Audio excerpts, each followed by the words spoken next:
बेटा अब का जो टॉपिक है this is a graph for the zero order. मैं अलग से क्यों बना रहा हूँ, क्योंकि यहाँ पे आपको याद नहीं करना पड़ेगा। मैं आपको एक मेथड बता दूंगा, उस मेथड से जीरो ऑर्डर के सारे ग्राफ अपने आप आ जाएंगे। Listen here, what is that.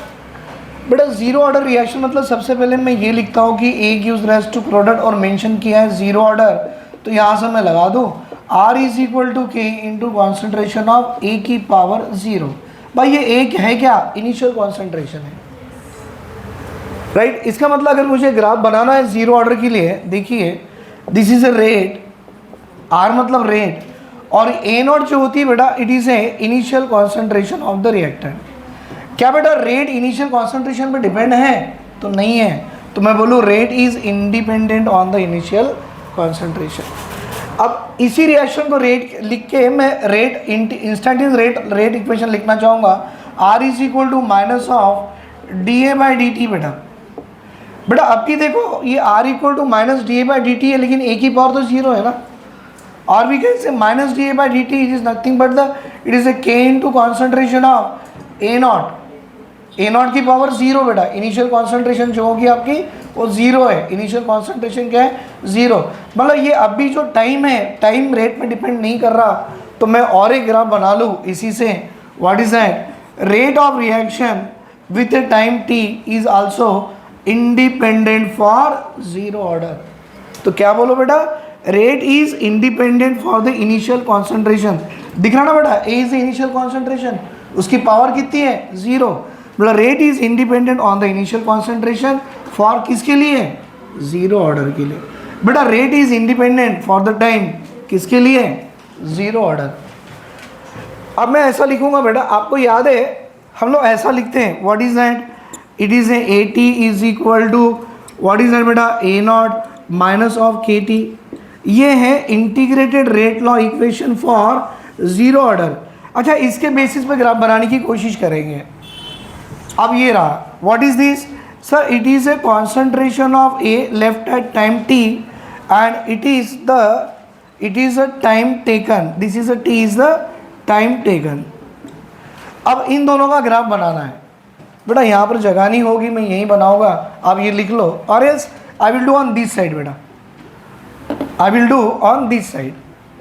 ये रहा इंटीग्रेटेड रेट लॉ इक्वेशन और मुझे ग्राफ बनानी है this one. What is that, concentration left at time T and with A time T, इसका ग्राफ बनाना है।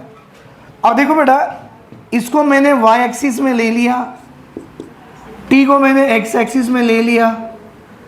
मतलब ये अगर t मेरा x में है तो ये k मेरा m होगा। m is a what, slope. बेटा m क्या होता है, स्लोप। और स्लोप कैसा है भाई, नेगेटिव। स्लोप कैसा है, negative. What is this a not, बेटा a not is a see called as a intercept. बोला यहाँ पर मुझे इंटरसेप्ट भी है और नेगेटिव स्लोप है।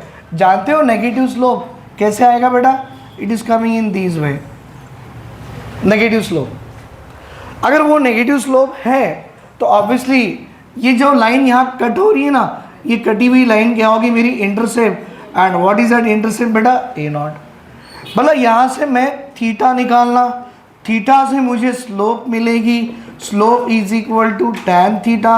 और स्लोप है कितनी भाई, slope is equal to minus of K है, तो टैन थीटा से जो वैल्यू आएगी it is a value of minus K. मतलब ये ग्राफ है for the zero order reactions. आपको याद कुछ भी नहीं करना है।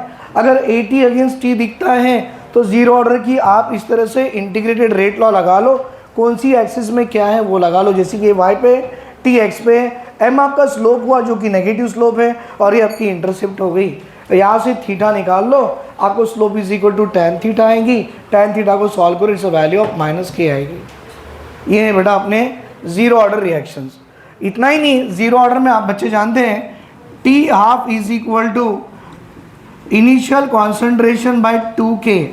हमने ऐसा लिखा था बेटा, initial concentration by 2k, it is a half life period for the zero order.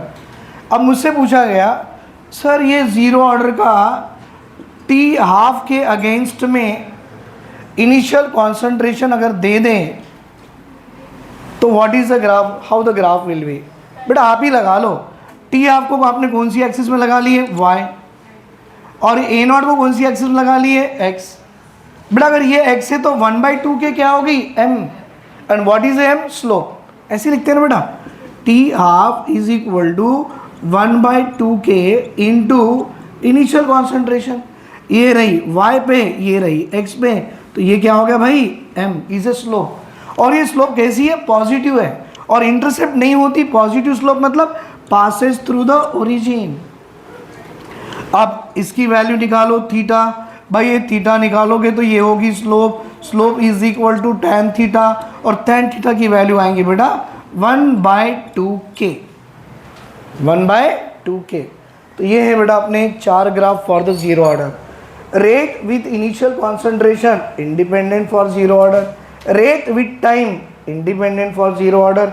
बेटा AT with time negative slope, that is slope equal to -k, T half against initial concentration, line passing through origin, and slope is equal to 1/2k, right? लिख लो बेटा इसे।